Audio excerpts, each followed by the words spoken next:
Bonjour à tous et bienvenue dans ce 6h30. Le président Alassane Ouattara est depuis hier le candidat du RHDP à la prochaine présidentielle. La cérémonie a eu lieu au stade Félix Houphouët-Boigny. Il a été investi par la coalition des oufouettistes. Le président Alassane Ouattara investit donc en tant que candidat du RHDP à la faveur d'une convention au stade Félix Houphouët-Boigny.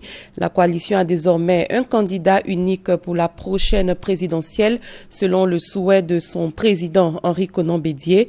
Un vœu devenu concret, Jérôme Kofi Aboulin égrène les enjeux de cette investiture. Avec cette convention ce samedi du RHDP qui a investi le président Alassane Ouattara comme candidat unique de la coalition pour la présidentielle de 2015, le Rassemblement des oufouettistes pour la démocratie et la paix peut désormais se targuer d'avoir gagné son pari. Celui de se positionner comme un vaste mouvement politique avant-gardiste prêt à faire face aux nombreux défis à relever. Ayant en partage les idéaux de feu le président Félix Houphouët-Boigny, père fondateur de la Côte d'Ivoire indépendante, les différents partis politiques que regroupe le RHDP, à savoir le RDR, le PDCI, l'UDPCI, le MFA et l'UPCI, se sentent plus que jamais confortés à travers cette convention pour assurer l'héritage des oufouettistes qui consiste à préserver les acquis. Les acquis comme la paix, la sécurité, la cohésion sociale, l'union, le vivre ensemble, gage de la démocratie qui elle-même constitue un préalable à tout développement. Pour le RHDP, qui mieux que le président Alassane Ouattara peut faire de la Côte d'Ivoire un grand pays, un pays qui travaille et qui gagne. Le Rassemblement des oufouettistes pour la démocratie et la paix, sous la clairvoyance du président Henri Konan Bédié, pour l'avoir investi comme son candidat unique, a compris qu'Alassane Ouattara est le champion qu'il faut à la place qu'il faut. Un événement historique, cette convention rehaussée par la présence de hautes personnalités étrangères, des personnalités de pays amis de la Côte d'Ivoire, notamment le président gabonais Ali Bongo Ondimba. Un événement symbolique de par la qualité du lieu choisi, le stade Félix Houphouët-Boigny, du nom du premier président ivoirien, un symbole pour la Côte d'Ivoire. Un événement exceptionnel pour avoir réuni du monde, du beau monde, venu des 4 coins du pays, tel le microcosme ivoirien. Un événement réussi, on peut le dire, notamment du point de vue de son aspect festif. Enfin, un événement comme une démonstration de force de la part des organisateurs, avec le secret espoir de faire taire à jamais ceux qui pensent que la cohésion au sein du RHDP n'est pas une réalité, mais un leurre. Ce 25 avril marquait la journée internationale de la lutte contre le paludisme. Investir dans l'avenir, vaincre le paludisme, c'est le thème retenu. En Côte d'Ivoire, cette journée a été célébrée à la mairie de Port-Bouët en présence du ministre de la Santé et de la lutte contre le sida, Pagaso Rokoni. Le paludisme, maladie infectieuse transmise par les moustiques, sévit dans les pays situés en Afrique subsaharienne. Le paludisme touche environ 198 millions de personnes et provoque plus d'1 million de décès par an selon l'OMS, Organisation mondiale de la santé. Les enfants de moins de 5 ans et les femmes enceintes sont les plus touchés. La 8e édition de la commémoration de la Journée mondiale de lutte contre le paludisme, célébrée tous les 25 avril, a eu pour cadre la mairie de Port-Bouët. Au cours de cette cérémonie, la ministre de la Santé et de la lutte contre le sida a exhorté les populations à l'utilisation de la moustiquaire imprégnée. Nous avons des moustiquaires imprégnés, utilisez-les. Ce n'est pas pour faire des filets pour aller à la pêche, ce n'est pas pour en faire des filets pour retenir le ballon lorsqu'on fait du football, ce n'est pas non plus pour que ça nous serve d'oreiller. Cette cérémonie de lutte contre le paludisme a vu la participation du Parlement des enfants, des partenaires au développement OMS et UNICEF, mais surtout a bénéficié du soutien du directeur exécutif du Fonds mondial Dr Marc Dabal et de la secrétaire d'État française au développement et à la francophonie Annick Girardin. Le paludisme est un véritable frein au développement. Son impact économique et social est considérable. Il engendre des pertes de revenus et des dépenses de santé insoutenables pour les familles. Investir dans l'avenir, vaincre le paludisme, thème de cette 8e édition de la Journée mondiale de lutte contre le paludisme. Distribution de moustiquaires imprégnés, démonstration de démoustification, visite des stands et du pavillon des urgences et des autres services de l'hôpital général de Port-Boué ont meublé la cérémonie. Pour dire non et bouter hors de la Côte d'Ivoire le paludisme, la ministre Ramon Goudou Kofi a esquissé des pas de danse avec l'artiste Fadaldé.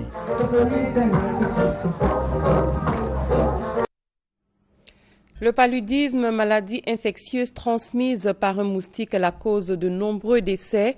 Une personne meurt de cette pathologie chaque minute dans le monde. En Côte d'Ivoire, le nombre de cas liés au paludisme a baissé. En dépit de ce progrès, il ne faut pas baisser les bras. La lutte contre la maladie doit continuer, nous dit Delphine Blas. Ils sont nombreux, les enfants en Afrique, victimes du paludisme. On parle d'un décès chaque minute dans le monde. En Côte d'Ivoire, les dernières statistiques montrent bien que des efforts sont faits. Il y a de cela 2 ans, nous avons plus de 2 millions de cas de paludisme enregistrés. En fin 2014, nous sommes à 1 800 000 cas de paludisme enregistrés, pris en charge et confirmés. Donc on peut dire que le nombre de cas de paludisme a baissé en Côte d'Ivoire. Et ces bons points ont été obtenus grâce à l'action conjuguée du gouvernement et de ses partenaires. Grâce à l'État de Côte d'Ivoire et au Fonds mondial, les médicaments sont disponibles dans tous les centres de santé de Côte d'Ivoire. Les moustiquaires sont disponibles dans tous les centres de santé de Côte d'Ivoire.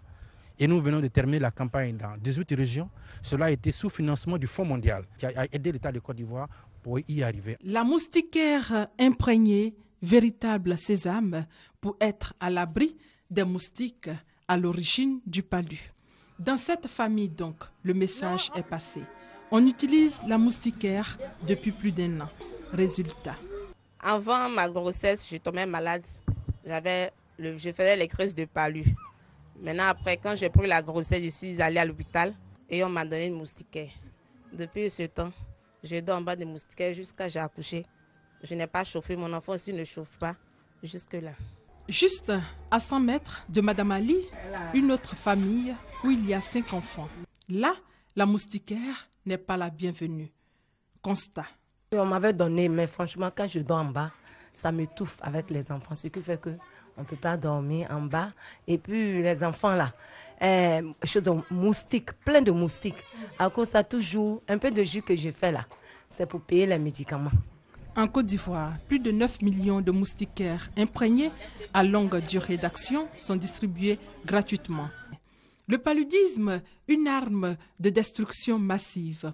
Il reste toujours le premier motif de consultation dans les hôpitaux. Si les progrès accomplis sont encourageants, si la mortalité a chuté d'1 quart depuis l'an 2000, il ne faut pas crier victoire. Le combat contre le paludisme, il faut le mener et toujours le mener dans l'espoir de voir un jour un vaccin. Le processus de désarmement, démobilisation et réintégration suit son cours. Avant-hier, ce sont 687 ex-combattants installés à la brigade anti-émeute de Yopougon qui ont déposé les clés de cette cité pour être convoyés au centre de resocialisation de Mbayakro. On en parle avec Adama Koni. À César, ce qui est à César. Le chef d'état-major général des FRC, le général du corps d'armée Soumaïla Bakayoko, rétrocédant la caserne de la brigade anti-émeute BAE de Yopougon au directeur général de la police nationale, Bredoum Bia. En effet, ce site est libéré depuis ce vendredi 24 avril 2015. Ce sont 687 ex-combattants qui ont remis les clés pour partir définitivement des lieux. Le processus de réintégration de ces anciens combattants est en marche. L'opération, conduite par l'autorité pour le désarmement, la démobilisation et la réintégration ADDR, doit permettre de prendre en compte les ex-combattants encore en attente avant le 30 juin. Les anciens locataires de la BAE ont embarqué ce vendredi 24 avril pour le centre de resocialisation de Mbayakro, rien qu'avec leur sac de voyage, sans les 600 armements collectés sur le site. Selon l'ADDR, l'opération de libération des sites militaires et civils baptisée Bonheur se poursuivra. Prochaine étape, le camp commando d'Abobo. Les lampions se sont éteints sur la 4e édition du CGC Academy, le forum économique consacré aux entrepreneurs ivoiriens. Débuté le 23 avril dernier au Sofitel Ivoire au Plateau, il a pour thème « Entrepreneur ou homme d'affaires, il faut choisir ». La cérémonie de clôture a vu la récompense des meilleurs jeunes entrepreneurs. Jean-Luc Bangbo. Bakayoko Mohamed Lamine, Ange Emmanuel Efi, Nasser Edi, Théodore Mbrakofi, Guy Donald Niamien et Ange Frédéric Balma. Au bout d'une rigoureuse sélection, ces 6 jeunes Ivoiriens ont séduit le jury présidé par Pierre Magne, vice-président de la CGC, par la cohérence de leur projet, leur motivation, mais surtout leur capacité à porter un projet. Consécration pour les uns, incitation à la persévérance pour les autres, les lauréats n'ont pas boudé le plaisir de faire partie de la crème du secteur privé ivoirien. Avec l'aide d'un enseignant, on a monté le projet et puis il m'a appuyé.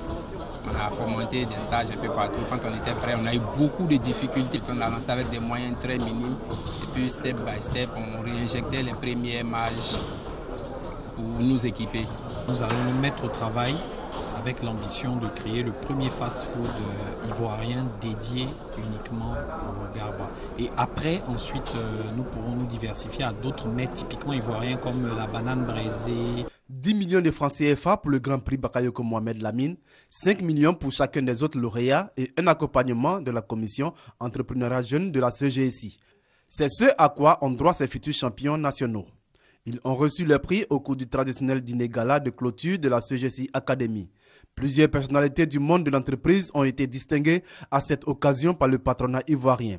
Il s'agit de Martine Kofi Studer, désigné entrepreneur féminin de l'année, Mamadou Silla, manager de l'année et Michel Abrogua, meilleur entrepreneur 2015. Le ministre d'État, ministre de l'Intérieur, Ahmed Bakayoko, a reçu le prix du partenaire public de l'année.